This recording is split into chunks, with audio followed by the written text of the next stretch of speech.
नमस्ते ATB tarot एक्वारियो राशि के प्रिय जातकों, आज आपके लिए आध्यात्मिक संदेश लेकर आए हैं हमेशा की तरह ईश्वर की अनुमति से।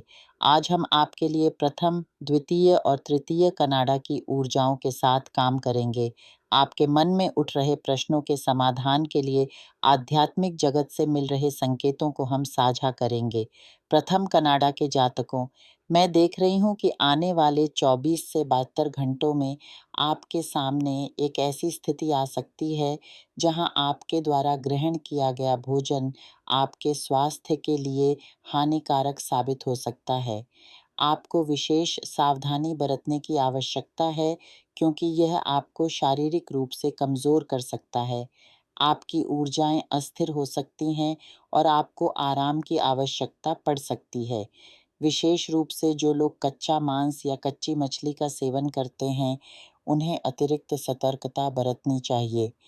जल प्रदूषण या खाद्य विषाक्तता की संभावना से आपको सचेत रहना होगा। ऐसी स्थिति में डॉक्टर से परामर्श लेना, काम से छुट्टी लेना या व्यावसायिक नुकसान उठाना पड़ सकता है।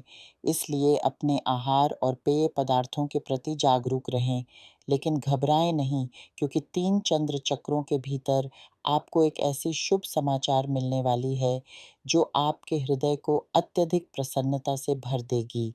यह खुशी इतनी गहरी होगी कि आप अपने परिवार के साथ इसे मनाना चाहेंगे, घर से बाहर जाकर उत्सव मनाएंगे। यह आनंद आर्थिक सफलता से जुड़ा होगा। कोई बिक्री पूरी होना, कमीशन मिलना, नौकरी का प्रस्ताव प्राप्त करना या व्यवसाय में सफलता मिलना। आपकी कार्यक्षमता में वृद्धि होगी और आपको पदोन्नति के योग बनते दिखाई दे रहे हैं। व्यावसायिक सौदों के सफलतापूर्वक पूरे होने से आपकी आय में वृद्धि होगी और आप इस सफलता को अपने प्रियजनों के साथ साझा करेंगे। आपकी आर्थिक स्थिति में सुधार के 3 मुख्य स्रोत दिखाई दे रहे हैं। पहला मार्ग है कड़ी मेहनत और समर्पण। सफलता प्राप्त करने के लिए आपको अत्यधिक परिश्रम करना होगा, अपने लक्ष्यों के प्रति पूर्ण रूप से समर्पित रहना होगा। दूसरा मार्ग है उत्तराधिकार। बहुत से जातकों को पारिवारिक संपत्ति या वसीयत के माध्यम से धन प्राप्त होगा। तीसरा और सबसे शक्तिशाली मार्ग है भाग्य का साथ। ठीक उस समय जब आपको सबसे अधिक आवश्यकता होगी, जीवन की सबसे बड़ी सौगात आपके जीवन में प्रवेश करेगी। ये तीनों ही धन के स्रोत अगले 5 चंद्र चक्रों के भीतर आप तक पहुँचेंगे, बिल्कुल उसी क्षण जब आपको सबसे अधिक आवश्यकता होगी। यह ईश्वरीय व्यवस्था और कर्म के नियम के अनुसार होगा। प्रेम संबंधों के क्षेत्र में प्रथम कनाडा के जातकों को अपने साथी को अधिक सहयोग और सहानुभूति दिखाने की आवश्यकता है।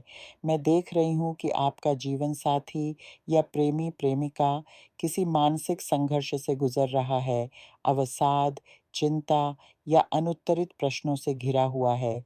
यह समय है जब आपको धैर्यपूर्वक उनसे बातचीत करनी चाहिए, उनकी भावनाओं को समझना चाहिए और उन्हें मनोवैज्ञानिक, भावनात्मक और व्यावहारिक सहारा देना चाहिए। आपकी उपस्थिति और समर्थन उनके लिए संजीवनी का कार्य कर सकता है। जो जातक अकेले हैं, तलाकशुदा हैं या विधुर विधवा हैं, उनके लिए प्रेम का मार्ग शैक्षणिक या बौद्धिक गतिविधियों से खुलता दिखाई दे रहा है। आप किसी ऑनलाइन कोर्स, चर्चा समूह या शैक्षणिक मंच के माध्यम से एक विशेष व्यक्ति से मिलेंगे। जो लोग सामान्य रुचियां साझा करते हैं, जैसे कि पालतू जानवरों का शौक, पुस्तकों का प्रेम या किसी विशेष विषय में रुचि, उनके समूह में आपकी मुलाकात होगी। यह संयोग आपके जीवन में एक नए रिश्ते की शुरुआत कर सकता है। द्वितीय कनाडा के जातकों के लिए जो संबंधों में हैं, उनके साथी उन्हें एक सुखद आश्चर्य देने वाले हैं। यह बिस्तर पर सुबह की चाय, रोमांटिक डिनर का निमंत्रण या अचानक यात्रा का प्रस्ताव हो सकता है। ये आश्चर्य आपके रिश्ते में नई मिठास घोलेगा और आपसी प्रेम को गहरा करेगा। जो अकेले हैं उनके लिए दूसरे शहर, राज्य या देश से किसी व्यक्ति से मिलने के योग बन रहे हैं। हालाँकि ऑनलाइन माध्यमों से बनने वाले रिश्तों में सतर्कता बरतनी होगी। कुछ जातकों को सच्चा और गहरा संबंध मिलेगा, जबकि कुछ के सामने झूठी पहचान या धोखे की स्थिति आ सकती है। अपनी अंतरात्मा की आवाज़ सुनें और जल्दबाज़ी में कोई निर्णय न लें। तृतीय कनाडा के जातकों के लिए जो संबंधों में हैं, वे यात्रा या निवास स्थान परिवर्तन की योजना बना रहे हैं। आपके घर में कुछ समस्याएँ चल रही हैं, जैसे नमी, कीड़े-मकोड़े या अन्य तकनीकी समस्याएँ। ये समय है जब पूरा परिवार बैठकर इन मुद्दों पर चर्चा करेगा और भविष्य की योजनाएँ बनाएगा। जो अकेले हैं और प्रेम की तलाश में हैं, उनके लिए सोशल मीडिया या डिजिटल प्लेटफ़ॉर्म्स के माध्यम से नए लोगों से मिलने के अवसर आ रहे हैं।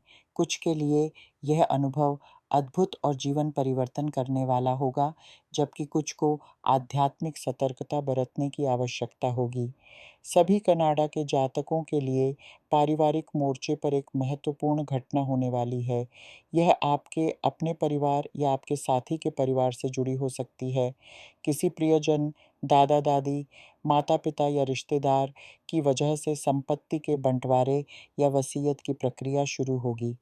बहुत से जातकों को उत्तराधिकार में संपत्ति या धन प्राप्त होगा, या फिर आपके साथी को ऐसी संपत्ति मिलेगी जिसका लाभ आपको भी मिलेगा। इन सभी परिवर्तनों के मध्य आपको अपने आंतरिक शांति और मानसिक संतुलन को बनाए रखना होगा। जीवन के उतार-चढ़ाव प्रकृति का नियम है, और हर परिस्थिति में आपको धैर्य और विवेक के साथ खड़े रहना है। आध्यात्मिक दृष्टिकोण से देखें तो यह समय आपके आंतरिक विकास और आत्म साक्षात्कार का है। हर अनुभव, चाहे वह सुखद हो या कठिन, आपके आत्मिक विकास में सहायक हो रहा है। अपने मन को शांत रखें, नियमित ध्यान और प्रार्थना करें और जीवन की गहन समझ विकसित करें। आपकी आत्मा इस यात्रा में निरंतर विकास कर रही है, और हर पल आपको जीवन के रहस्यों के और निकट ले जा रहा है।